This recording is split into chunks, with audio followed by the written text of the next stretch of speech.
அன்னைக்கு ஒரு நாள் பாப்பா அம்மாச்சி வீட்டுக்கு போன இடத்துல அம்மாச்சி கிட்ட இருந்து அரிசியை வாங்கி பாப்பா கோழிங்களுக்கு போட்டுச்சிங்க. குட்டி கோழில இருந்து பெரிய சேவல இருந்து எல்லாம் சாப்பிட்டு இருக்கிறதுக்குள்ள பாப்பாங்க குட்டி மாட்டுக்கிட்ட போய் கண்ணுக்குட்டிகிட்ட போய் விளையாட ஆரம்பிச்சிச்சுங்க. சகனா குட்டி கண்ணுக்குட்டிக்கு முத்தம் கொடுக்க அம்மா அப்படி கொடுக்க கூடாதா இப்படி கொடுக்கணும்னு சொல்லிட்டு மாட்டுக்குட்டியை பிடிச்சி டப்பக்கட்டு முத்தம் கொடுத்துருச்சு. அதை பார்த்த உடனே பாப்பாவுக்கு ஒரே வெக்க வந்துருச்சுங்க. அதுக்கப்புறம் பாப்பா கண்ணுக்குட்டி காதை பிடிச்சி இதுக்கு ஒரு பேர் வச்சுச்சுங்க.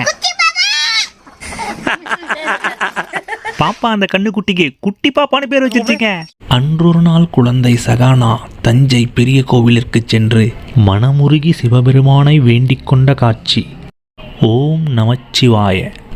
அன்னைக்கு ஒரு நாள் ஊருக்கு போற வழியில ஒரு அம்மா மெஹந்தி கடை வச்சிருந்தாங்க. அதை பார்த்த என் ஒய்ஃப் இதெல்லாம் சின்ன வயசுல வச்சதை நான் இப்போ வைக்கணும்னு ஆசையா இருக்குன்னு சொல்லிட்டு குடுகுடுன்னு ஓடி போய் கடகடன்னு உட்கார அந்த அம்மா அழகா சூப்பரா வச்சு விட்டாங்க. என் ஒய்ஃபோட முகத்தை பார்க்கணுமே, அவ்வளோ சந்தோஷம். இது அவ்வளோ பிடிச்சிருச்சுங்க உங்களுக்கு. இது வச்சுக்க உங்களுக்கும் பிடிக்குமா? செல்லம், பால் வந்தா இப்படிதான் அடிக்கணும், சரியா? புரியுதுப்பா. அம்மா உன்னை அடிக்கிற மாதிரி அடிக்கணும், கரெக்டா?